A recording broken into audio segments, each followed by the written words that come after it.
Victoria. I know I say this every week, but I'm so excited. I have so many questions.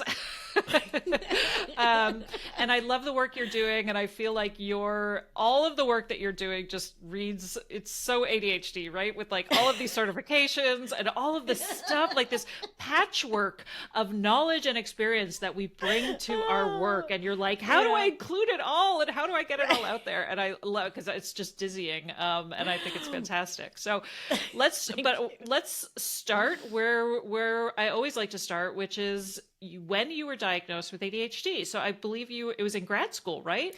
It was in grad school. Yeah. I just realized, I remember, so I went to Oberlin undergrad. So like we studied, but like we didn't like grad school study. Do you know what I'm talking about? Yes. And like maybe the kids in the science department are like math or whatever. But Latin American studies and studio art, I didn't like. You're picking up what mama's putting down here, right? Like, I'm going to go make a silk screen about a dictatorship. Like, I didn't. And then I got to grad school and people did this thing. I don't know if you've heard about it, but it's called sitting still for hours. Okay. Exactly. That's the face I made too. Of like, what are you? I don't understand. What?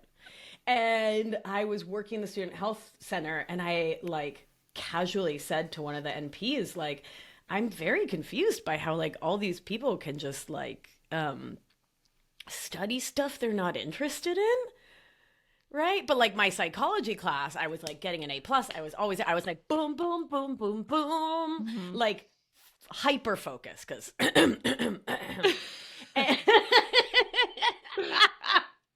but like physics, chemistry, what? How?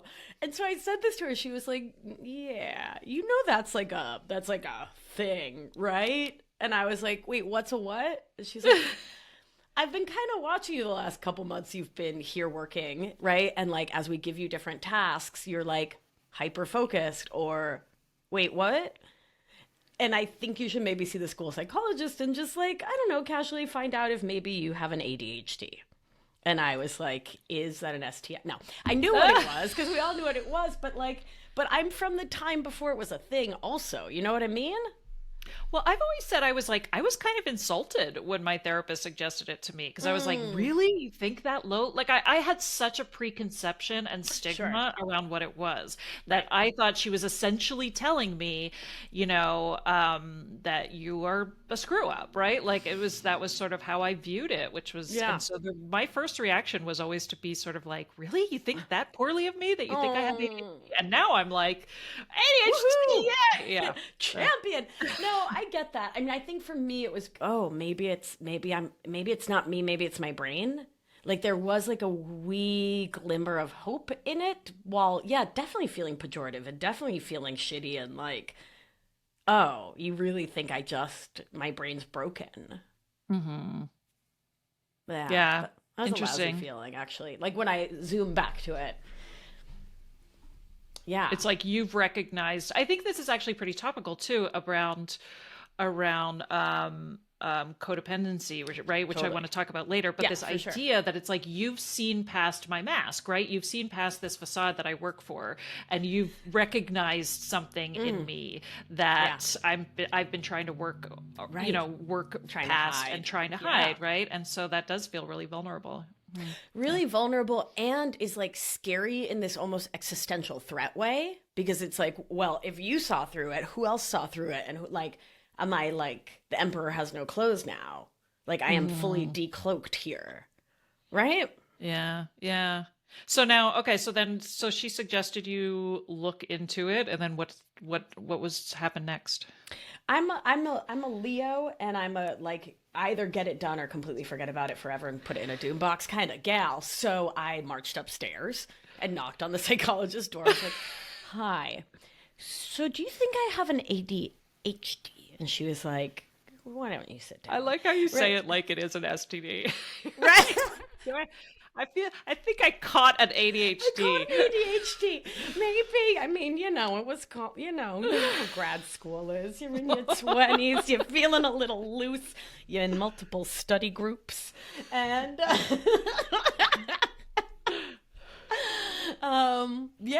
Yeah, so we did all the, like, I feel like it was like 600 hours of testing, but am I making that up?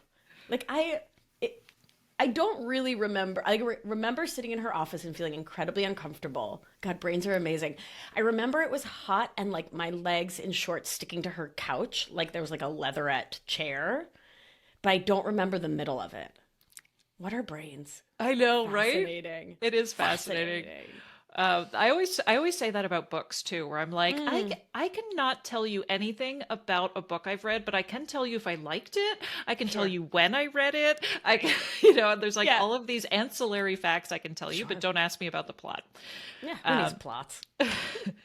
It's so funny. I went to a university in Ontario that was known for pre-med, right? So all the students on my floor in my dorm were all like doing orgo, and they were all like serious students. And I was the only person on my floor who was in the humanities.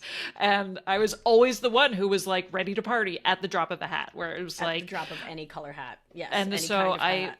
I know, right? And so I look back now and I'm like, the signs were there all along. But I often, like you said, like I had this vague sense that maybe I had a learning disorder, but also I also very much fell into that trap of like, I could be working harder. Like I need to be working harder like these people. And if I did do that, I would be doing better. And so like, that narrative of just like, it's my own fault. I've done this to myself. I should be working harder. Right. Yeah. I hear that more in these entrepreneur days than in the school days, because I was very eager to please in the school days. So I think we can zoom back around to codependency in a hot second, but it was really the people proving and people pleasing that led me to sort of push through my brain in a way in order to show up for school. Yeah. Mostly. Yeah. I remember having a conversation about school on a previous podcast where we were talking about how it's like you can do one thing or the other. And so like my first year, I was the social butterfly. I socialized and I did terribly in school because my focus was on socializing. And then when I dropped out and I came back and I thought, okay, now I really, really want to do well. And that became my hyper focus. And so I couldn't socialize. I couldn't have friends. All I could do was study. And it was really like I couldn't balance. I think that was the thing, was I always looked around at everybody else who was able to do all of these things with a sense of balance. And I was like, no, I have chosen to be the work, like the studier now, and everything else had to fall by the wayside. And how it's like, we have this sort of, inability to kind of have healthy balance, right? Healthy balance in our life. And I see those patterns a lot. Yeah. That's some realness for sure. And I think I was often really bored in school, and I think that's part of what made it really challenging, was that like my brain was just whizzing ahead of what we were doing.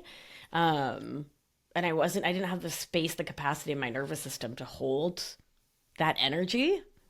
And so it would just come out as being futzy and just, Yeah, for sure. Which I think is all too common for us.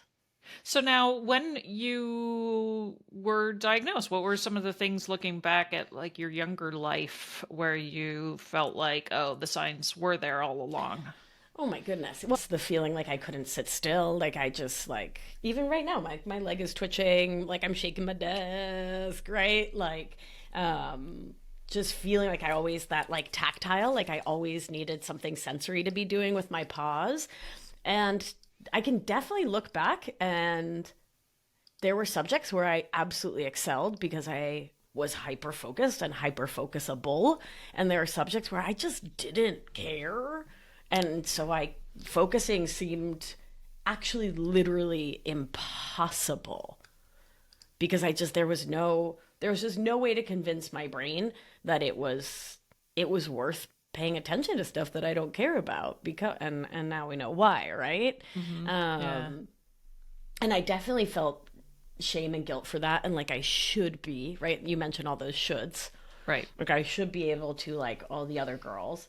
Oh, and then this huge one that plagued me in my 20s. I remember thinking about all the women or the girls, right, or the kids that I grew up with, and I was in a program that was K through 12, And so a whole bunch of us in the the gifted and talented program, side note, how effed up that it was called gifted and talented. It was like, what were the other kids? Right? Like, what is this dichotomy? What is this binary? Some of you are gifted and talented, and some of you are like scumbags. Like, what is this? But anyway, I don't think they use that language anymore. It's hurtful. Point being, I would look at these kids that I'd like known since 1984, and they had like a singular passion, right? Like the one girl who there was a program in my town at the local university at Brown, where you could apply as a high school student to med school. And so you would do 4 years of undergrad and then 4 years of med school, like at Brown. And several kids from my high school went to that. And I remember thinking, like, how on earth do you just have one passion? How on earth do you just have like the one thing you want to do? And how do you feel so secure in knowing who you are and what you want to do? And I've that's been my whole career. Like you very kindly called it a patchwork. I kind of loved that. But my career has been circuitous, is the word I've used. I've done the very ADHD bounce around, right? Of like, this is exciting and this is fun for 3 to 5 years. And then this is exciting and this is fun, right? And I have definitely problematized that in my day and thought like, oh, Maria Victoria, can't you just have one thing? But like, no, I can't. And now that's okay, right? And like now that's part of my superpower. I was going to say, now I view that, I always talk about my drawer of discarded boxes of business cards where I would order, order business cards for new business and hand out 2 or 3 of them. And then it's still there because I was onto a new business. And I used to always look at that as like this drawer of failure of all of these businesses I had started that never went anywhere. And now I'm just sort of like, no, I mean, they're this amazing perspective that we bring. Like one of our biggest talents is to be able to pivot and bring in so many points of view to one single situation, which I think is so beneficial in so many fields that you see us in a lot of the time, or that seem to be like very very well populated by people with ADHD. Yeah. So I almost said overpopulated. I was like, nope. Rewrite. Yeah. And I think our being multi-passionate is really dope. Like, it's really dope. I'm trying to bring dope back. All right. Or rad. I don't know. I've just been having a 90s moment. It's fine. I'll get over it probably in the next 5 minutes. So that's good. But yeah, I think it's beautiful, right? And I think it's inspiring how multi-passionate we can be and how excited we can be and how just how much we can create in one little lifetime because our brains are so malleable and flexible. And are willing to go with it in a different way, I think, than our non-ADHD counterparts. Well, and it's funny because I always, I feel like the medical field, stay with me for a second here. Okay. I feel like the medical field is so siloed in a lot of ways, right? When seeing specialists. And so one of the things that I think is so incredible is how holistic our approach often needs to be when it comes to wellness. And it bothers me when I go to specialists who are just like not even willing to listen to how, my teeth grinding might be affecting my gait, right? Or like all of these ways in which our bodies are this whole being. And so now I'm curious, as a nurse practitioner having that background, how did you end up so focusing on codependency and relational issues? See what I did with that? I love that. That was actually superlative. So just a medal will be arriving at your house within the hour. Well done. Yeah. It's from that holistic lens. So I was a birth doula first. I was an herbalist first. I come from a line of green witches. It was really from seeing the holistic side first that I came into Western medicine. And so when I was sitting with patients, I worked in primary care for many, many years, and then have a private practice in Manhattan. And another brilliant part of our ADHD brains is pattern recognition, right? We are champion level pattern recognizers. Thank you very much. Right? In my epidemiology classes, right? Back up. Captain ADHD is here to solve the answer, right? Like find the answers, save the day, right? Save the orphans. Here we go. Fix it all. And I remember just looking at patient after patient, and all these women. I was a functional medicine gastroenterology specialist, and these women who had these chronic GI symptoms, and day after day, what I was really hearing under it all was mindset. And what was under the mindset was nervous system. And what was under the nervous system and sort of concurrent with was this story that has become my definition of codependent, perfectionist, and people-pleasing thinking, which I call emotional outsourcing. So emotional outsourcing is when we chronically and habitually source our sense of worth, wellness, and value from everyone and everything outside of ourselves instead of from within. And so it means we're constantly looking to others to prove that it's okay for us to be alive, to breathe, to be a human on the planet, that we are worthy of love, we're worthy of care. And so we're constantly working to prove our lovability. We're constantly tap dancing for our proverbial supper because we are so scared that we don't matter. So we take everything personally, we get defensive, we seek to people please and people prove, which is when we get all the degrees and the certificates and the right promotions and the et cetera to try to garner people's approval of us. And we do all of that from this deep core wounding. And so I started to really see these stories as the thing underlying all the symptoms, right? All the fatigue, all the adrenal issues, all the thyroid issues, all the gut issues, the constant migraines, the When we look at the science of the nervous system, that's concurrent with not being in ventral vagal, the safe and social part of the nervous system, as your steady state. It's concurrent with your nervous system being dysregulated, right? And so from my point of view and my values, it was unethical to keep handing out supplements and prescriptions for what's really a mindset and nervous system issue, which doesn't mean that my colleagues who are writing prescriptions for, compounded thyroid are doing anything wrong. We need them, but it's not my calling on this planet. As the pattern recognizing super machine my ADHD brain is, I am of most service on this planet by helping people to see the flaws in their thinking. And when I say flaws, I mean the thing that is ouchy, right? Not a good, bad, but like what is hurting you in your thinking, and how is that jacking your nervous system, and how is your jacked nervous system leading you to stay in these same thoughts that keep you in codependent, perfectionist, and people-pleasing experiences of life, experiences which, to quote many a scientific study, really suck. Whew, yeah. Thank you. That. Preach. Okay, that's cool. a mouthful, right? Thank you. Yeah, great. I do need a nap. No.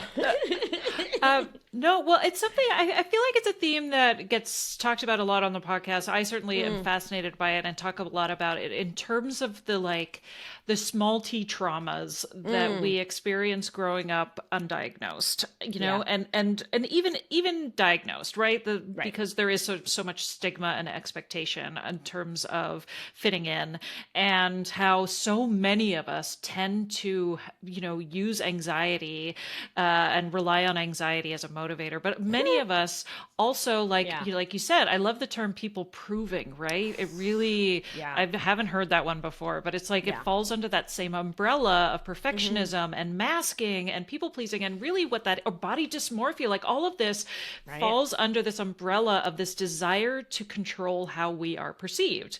And so for me, like when I think about that and how much we try to feel like if I can just be the puppet master and make sure everybody is happy and everybody is seeing what I'm trying to show them, that's like, that is a trauma response as far as I'm concerned. Like that is hypervigilance, is trying to be that, making sure everybody else is okay before we make sure we're okay. And I think that a lot of that comes from that denial, that constant denial of like who we are, who our essence is as a neurodivergent brain, that it's like, we stop listening to our intuition, we stop trusting our guts, and we start outsourcing our knowledge even, right? As well as emotion. And we outsource our worth, we outsource our value, and we end up, like you said, like physically ill. And most of the time we end up burnt out too. And it's so, yeah. Whew. And it's funny because there was this really controversial Washington Post piece recently. I don't know if you saw it, where the headline, the article itself didn't address this, but the headline, which was probably a very poor choice, said ADHD is an illness. And it was talking about, the article, the crux of the opinion piece was basically like ADHD needs to be taken seriously by the medical profession, right? We need to stop gaslighting people with ADHD. For sure. And so we need to take it seriously. And so it was sort of labeled as an illness. And all these people there was all this backlash because it's like ADHD isn't an illness, ADHD is a neurodivergence. And, it wasn't even toxic positivity so much as people feeling, I think, very threatened by that term illness. And I had shared the article on my Instagram stories, and I was getting some pushback about how dare you. But at the end of the day, I sort of felt like, yes, the wording is not great, but it speaks to the illness, as opposed to the not wellness of how we are treating ADHD, how we are thinking about ADHD, and how it is being, dismissed so widespread in terms of the medical community. And so, anyway, It's reminded me of. Interesting. Yeah. It makes me think of how often what is lumped in as part of like the diagnostic pathologizing criteria is actually a healthy response to an effed up system. Right. Well, that's the term disability too, right? Which is like, is it a disability or is it just, things are only a disability if you don't have the accessibility aspect, right? So, it's only a disability. Being in a wheelchair is only a disability when there are no wheelchair ramps. If you live in a society that accommodates, it's no longer a disability. And so I was sort of thought they were coming at that in terms of the term illness, but I don't know. There ended up being a clarification a couple days later that I think ended up being worse than the original. But, anyway, it's just one of the topics that we talk about a lot, which is, is this a superpower? Is this a disorder? Is this, a disability? All of those questions in terms of what is the most helpful approach to managing and living with ADHD. Right. Well, and I think that is as variable as anything else, right? Particularly when we're talking diagnostic criteria, right? So if you have ADHD and get all the support and care you need as a kiddo and learn all the tools, how does it turn out in your life versus like not getting diagnosed until you're in your 20s and going and seeking it yourself? And like, right? Like, how does that shape your experience?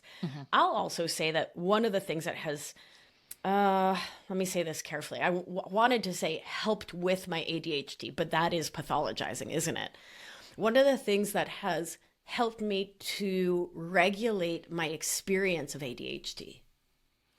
Do I like that? I like that. That doesn't feel pathologizing, right? It's regulating, not controlling, not blaming, right? Okay, cool. I call it surfing. I'm like, I'm not trying to fix anything. I just like to surf. I'm not swimming upstream. I'm just surfing my ADHD. I love that. That's so good. It also has this like Buddhist quality to it, right? Where it's like, just surfing along. Oh, I like that. Okay, cool. So yeah, regulating my nervous system has been the most important thing, because when your nervous system is dysregulated and you are reacting to life from a dysregulated nervous system, good luck focusing on anything other than what your brain wants to hyper focus on, right? Good luck doing the activities of daily living. Good luck just, living the life you want to live, and not blowing up your relationships, right? Because there's also that angle, that aspect of the ADHD, like blurting out the thing that's kind of mean, but you didn't really mean to be mean, but you just blurted it. And they think I'm mean, and am I mean? Do I not care about these people? Right? Like, and that's the thing, with so many of us prior to our ADHD diagnosis are diagnosed with depression, or depression and anxiety. And I've often questioned, because, I don't think I would go so far as to say I was never depressed, but I often feel like the depression came from that feeling of what's wrong with me, right? And the feeling of what's wrong with me comes from not understanding dysregulation. It's not a term I ever heard. It's not a term I thought about. It wasn't something I paid attention to. But really, at the end of the day, I would have, rage against my kids because I was overstimulated and I didn't know why. Or I would yell at, my husband was walking on eggshells because I didn't know, why I was so angry. And all of that came from dysregulation. But the depression came from me feeling like a bad mom, feeling like a bad partner, wondering what's wrong with me and not being able to fix who I was. And so that's where I'm like, it really, knowledge is such power when it comes to being in a regulated state versus a dysregulated state. Those are terms I use all the time now in such a hilarious way. And yet never in a million years did I think I was overstimulated. Did I ever think I had any kind of regulation issues? So yes, I think it's so why aren't we teaching that in school? I don't know. I mean, I'm going to tell you that I use sine waves and cosines constantly. Oh, wait. Hold on. What? Right? Let me just pull out my Texas Instruments calendar or calculator for you. I love that thing. And mostly what we used it for was writing hello backwards. Right? Or boobless. Or boobs. or boobless. Uh-huh. Yep. I know, right? 80085. I mean, that is just the key. Boobs. But we really should be, all the children's should be learning this. And I think what's really challenging is we live in in the US, in such a dysregulated society, right? The milieu is so dysregulated, writ large, that it's really challenging to be one person. Yeah. I think there's also a lot of virtue in pushing through, right? I think our culture talks about, this idea of pushing past your comfort zone and going full hard and work, it's virtuous to work 80 hours a week. And, all of these ways in which we push ourselves so hard to the point of burnout, that's kind of that shows that we're passionate, or that shows that we care about people. It's just so messed up. Right. Well, it's a system that prioritizes capitalism, right? And white settler colonialist frameworks, patriarchal frameworks, instead of human frameworks, right? Yeah. And I think that's, again, that framework for living these systems of oppression, when that meets someone who is raised in an environment that primed them for being an emotional outsourcer, right? Creates that morass in which there is no true self-care. Everyone else is ahead of us. Our worth is in minute to minute, moment to moment question based on did someone look at me funny? Did my boss really like my project? Right? There's this constant questioning of our value. And then you add being a neurodivergent, magical, superpowered ADHDer to it. And it becomes quite the tailspin. Mm-hmm. Yeah. This is why I feel like I'm always asking those questions where I'm like, is this ADHD, or am I an angry feminist living in post-Trump America? And all of these ways in which I'm like, I'm just fed up with all of this. And I'm like, so is that just, or is it ADHD that's causing my perfectionism and my masking and all of that? So, which actually I want to get back to codependency too, because I feel like another misdiagnosis that I see a lot is borderline personality disorder. And sort of that feels very much like, that emotional outsourcing, right? That's such a great term. Thank you. I trademarked it. Did you really? Good for I you. really did. Yeah. I'm very proud of it, right? No, it's true, right? Which is really just that idea of like how we kind of lose a sense of ourself and our inner wisdom, and we attach ourselves, right, to other people. We don't like to be in the driver's seat sometimes, especially when it comes to emotions. Or we go hyper independent, which people don't think of as a kind of emotional outsourcing, right? People don't think that that's in its way codependent. But when we're hyper independent, what we're saying is, I have this deep belief that I am responsible for managing other people's feelings and their lived experience. And I don't think that I'm up for it, right? I fear that I don't have the skills to manage your emotions, though I'm going to try. And so if I don't ask for help, don't ask for support, don't receive love, don't receive care, I'm just fine. I'm fine. I'm cool. I'm fine. No, don't worry about me. I'm cool. I'm fine all the time, which I think is part of the ADHD masking, right? Can look like that. Then, I won't have to manage anyone else's emotions if they're disappointed, if they're upset, if they don't want to help, if they give from obligation, right? Their experience is inherently my problem. So if I don't engage with them, then there's one less problem, right? I'm fine. I'm exhausted. I'm on the verge of burnout. I cry myself to sleep every night, but I'm fine. I'm fine. Don't worry about it. I'm fine. I'm cool. I got it. Yeah. No. I'm really smart. It's okay. I got it. Don't worry. Oh my God. I feel like everybody listening to this is probably like, Dave, just like nodding, being like, oh my God, you're seeing into my soul.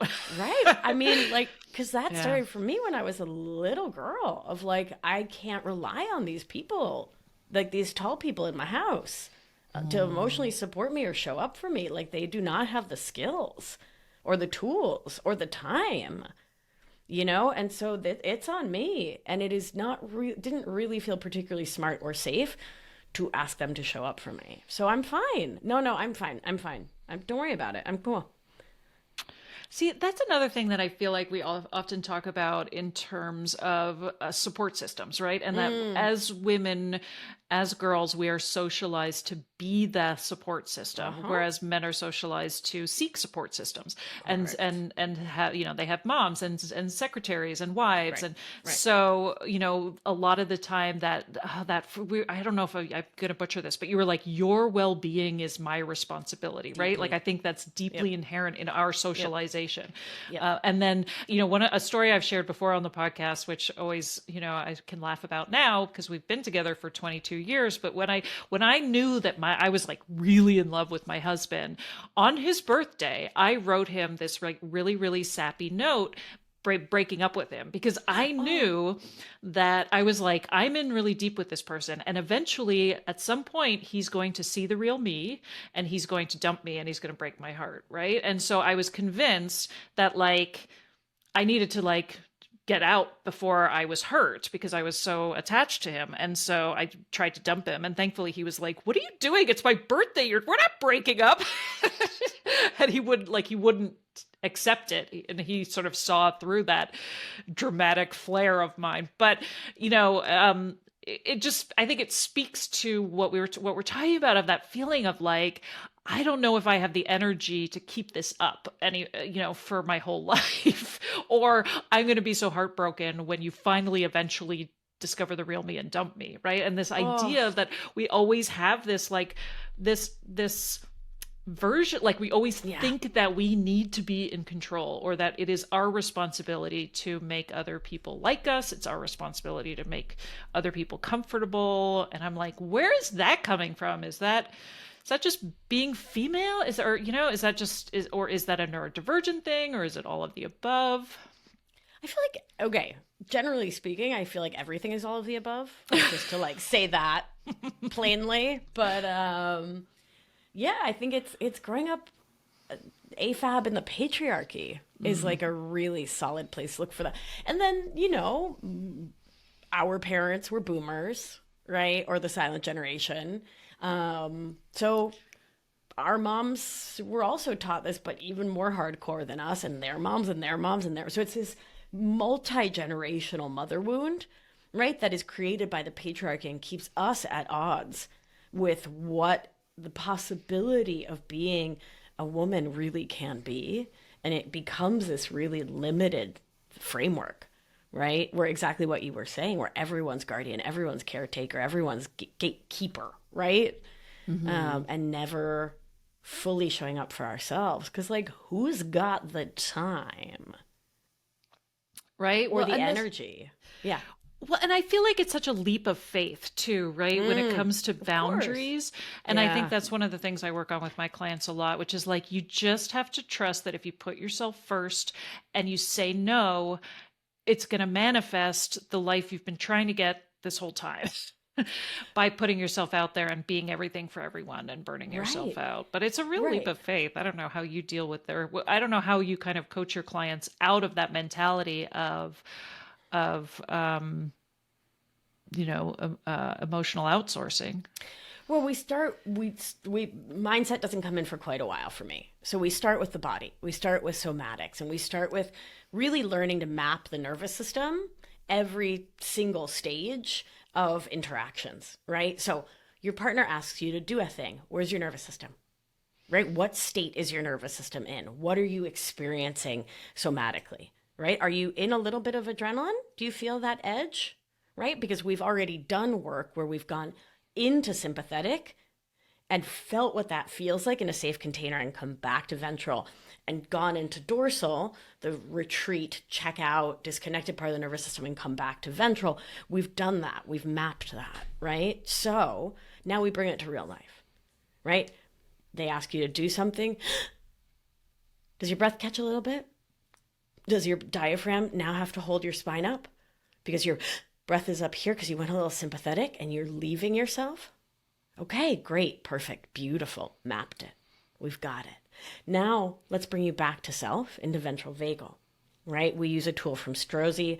What does it feel like to be centered in your height, in your width, in your depth, in that moment when something is being asked of you? What does it feel like somatically to be present and centered and grounded in every dimension of you?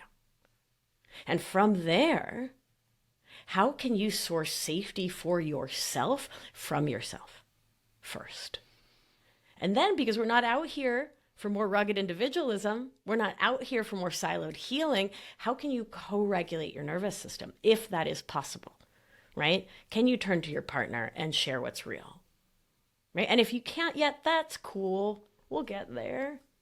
First, we source safety within, in the body, then the mind, and then we attempt to co-regulate where possible. Yeah?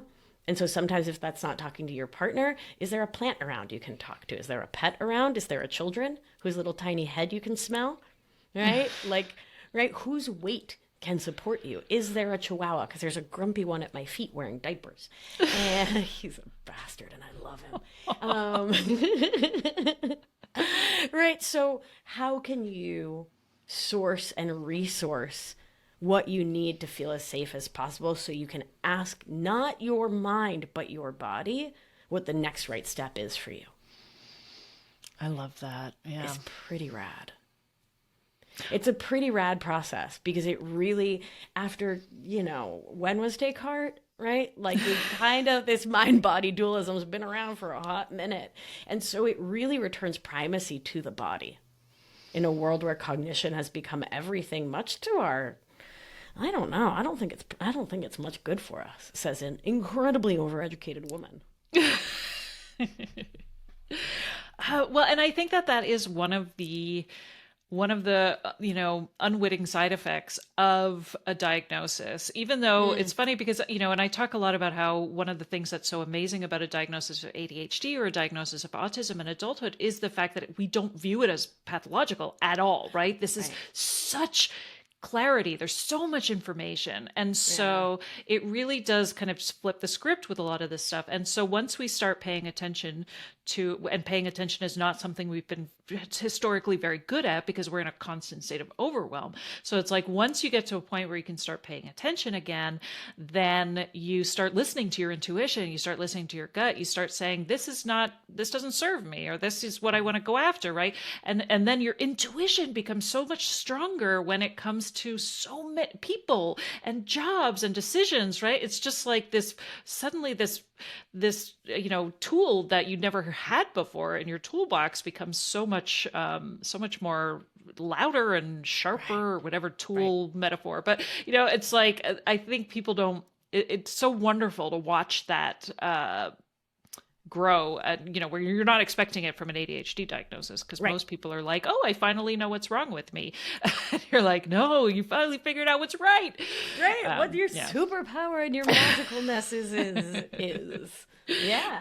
But I find that with ADHD, like, I have to be very careful when I'm asking clients to pay attention, because paying attention is, you know, something that can be really difficult in the beginning. So I love how you kind of walked through those literal baby steps with the baby sniffing, because it's really just like, you know, slowing down. And I don't know, I lost my train of thought, but yeah, it was it was really lovely listening to you, because I think that's kind of you know, how there's something very intentional about having to slow down, and I think it's something that we don't, you know, we are not necessarily very good at the beginning of our diagnoses. Yeah, absolutely. And it really is where so much of our power lies. Right? Because when we slow down, we notice the nuance. And when we slow down, we invite ourselves to step into responsiveness from habitual reactivity. And we invite ourselves to make really conscious, intentional choices about ourselves, our lives, and the next moment, right? The next breath, the next word out of our mouths. And so my passion for somatics is really, number one, a deeply feminist one. Number two, the science is dope. But it's really about choicefulness, right? It's really about agency. Because when I can map my nervous system, I know what I am likely to do on autopilot next. And then I get to choose and decide, like, do I want to do that thing? Do I want to throw this plate? Do I want to scream at that dog? Do I want to slam this door? Do I want to storm out of here? Do I want to retreat into myself and say, I am a rock, I am an island, and I won't let you in? Right? What do I actually want to do? And not what does the default mode want to do? Because the default mode, generally speaking, sucks. Like, right? For most of us, the default mode is not cute. It does not feel good. The outcomes are on a scale somewhere between lousy and terrible. They're 7. And somatics gives us an opportunity to say, like, hold up, wait a second. I don't want to repeat the thing that I've always done the way I've always done it. I don't want to react in that codependent way. I don't want to people please. I want to pause and me please for a second, right? I want to set this healthy boundary, because healthy boundaries are resentment prevention, right? Whereas living from obligation is just inviting in so much resentment, so much upset, so much discord and strife that is just, and suffering that is frankly unnecessary. That's the thing. Emotional outsourcing creates unnecessary suffering. It is the Buddha's second arrow every 12 to 13 seconds. Wow. I just wrote that. Healthy boundaries are resentment prevention. I got to tattoo that. Because well, I feel like that's also the case too when we talk about like accommodations, right? Like when we talk about accommodations at work, there's always that fear that if I ask for what I need, I am somehow I'm trying to get away with something, right? Or, you know, that I'm going to be trying to get special treatment. It's like, no, you're looking for ways that you can show up as the best version of yourself. Like that your boss, your whoever it is that you're talking to, your partner, like these are ways in which they would be supportive of that. Like you are saying, I have seen something that will help me be a great version of myself. And so how can we have that support? Right. And I'll also, like, another direction to go is, so what if you are asking for special treatment? Do you not deserve special treatment? This is when women come to me and they're like, oh, I don't want to like ask for my needs to be met because I don't want to be seen as selfish. I'm like, girl, what is wrong with selfish? The opposite is selfless. Right? It's like bragging. You want to not have a self? Because that's what we've been trained up in. And how's that going so far? Like, how's that feeling? Right? You have a very short time on this planet. You really want to spend it not having a self. Mm-hmm. Or not feeling special and not getting the special things that help you to feel special. I love giving people special treatment. Love it. Love it. Here for it. Let's do it. Let's give everyone more special treatment so they can feel more selfish. Oh, Thank I love you. that. That's a revolution right there. I know, right? My boomer grandmother is rolling in her grave, though. The martyr, because I think that there was such this sense of like worth through martyrdom, which, like you said, I love. Right, where I'm like, I just love the way that you're just like, where did that get you? Right, like let's think about how that's been serving us so far. How are we living? How are we living from martyr? Does that feel good? What are your anxiety levels? How fulfilled are you? What is your sense of self? Right? I know, right? Yeah. And how are you making everyone else feel? So, God, my ex's mother was like, oh, Lisa was like the most profound case of savior, saint, fixer, martyrdom. And I remember every holiday meal, she would like run herself ragged to make it completely perfect and have the table perfect. And, and she'd be like, we'd all sit down to dinner and she'd like be a mess still and like really pointedly letting us know. That's the thing, right? Because the flip side of it is of that long suffering is everyone around you suffers a long time. Mm-hmm. And so it was very clear to us just how much she'd been suffering and that she could like not even sit down, right? So all we wanted was like chicken nuggets and to hang out with her, or like skip the chicken nuggets. Fine, just hang out. But that martyrdom creates this maelstrom of proving that means everyone has a crappy time, right? So it's like when we think our suffering creates something nice for others, that is such a sentinel sign of slow down, pause, check yourself in advance of wrecking yourself. Oh my goodness. Right? Yeah.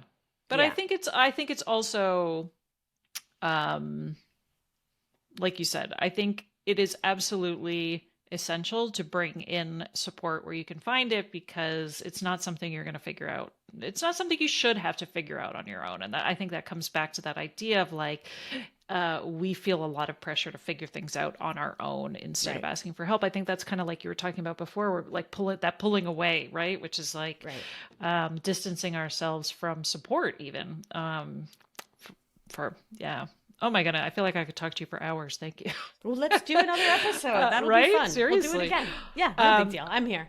So now you have a workshop, right? A 90-minute workshop on polyvagal and the nervous system? I sure do. It's a good time. Yeah, it's a good time. All of my workshops, I also have a 3-month program called the Somatic Studio, which is all about somatics and our nervous system and reclaiming our agency through somatics. And my 6-month program is a deep dive into thought work, somatics, breath work, and emotional outsourcing. So a real focus on that with this really beautiful community. It's gorgeous. That's called Anchored. Right. And so do your clients come to you knowing, so it's called Anchored Overcoming Codependency. Yeah. And I'm like, do your clients come to you knowing that they are codependent, or is that something like because I feel like that in itself is a major cognitive step before even getting help, right? So I'm Seriously. like, where are your clients usually at when they come to you? Yeah, most folks, like a therapist or a dear friend, someone was like, hey girl, hey. Someone's got to let you know that you got the co. Once again, like it's an STI. You got the co. You've got it. You got it. I had the clap last year. Don't be embarrassed. You've got the co. And yo mama's got it too. So, yeah, most folks were let know, sometimes gently, sometimes not, that like emotional outsourcing is probably part of your picture. A lot of people come to Feminist Wellness, my podcast, from their therapists. Isn't that fun? No, it's great. I feel like that's a lot of my listeners actually come to this podcast from their therapist recommended it, which I'm like, awesome. I know. I feel so honored when that happens. I'm like, thanks. That's dope. It was the 5th time I said it. It's like chupacabra. If you say it 3 times in a row, you bring it to you. I don't think it ever went away. I was going to say, I don't remember dope ever going away, but I'm also old. I think we're like the exact same age. And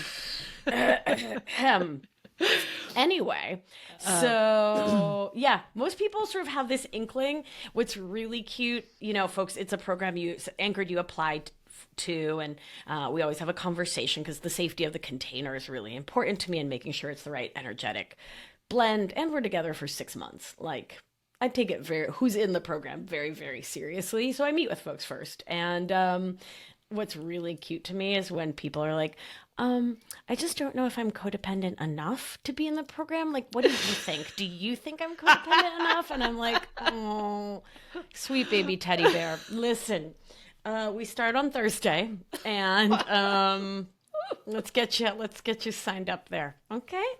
Yeah. Do I think you're codependent enough? Do you want to prove it to me? I'm gonna need references from your last 3 dates. Yeah, that's gonna work out well. No, but it's very sweet. It's very sweet.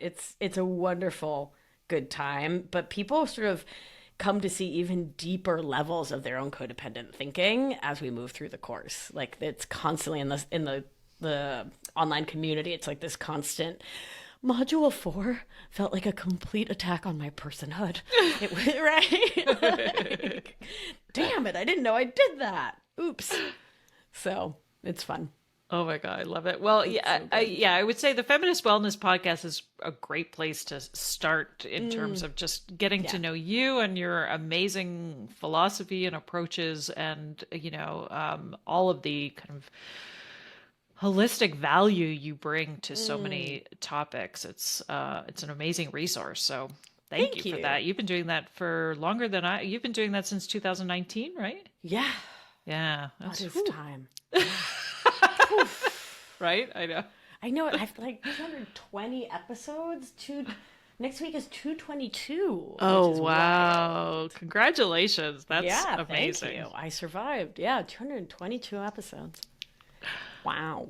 Well, I don't know about you, but I'm not there yet. I'm only in the 130s right now, but I'm like, it's such a blast. Like, people are always like, how are you still doing this? Don't you have ADHD? Why do you still have a podcast? And I'm like, it is the most fun I've ever had. Like, it's so fun. I mean, there's all the other stuff like the editing and putting it out there that's kind of gets tedious, but this right here, the conversations, like, oh my God, it feeds me so much. I don't know when I'll ever get tired of that, but yeah.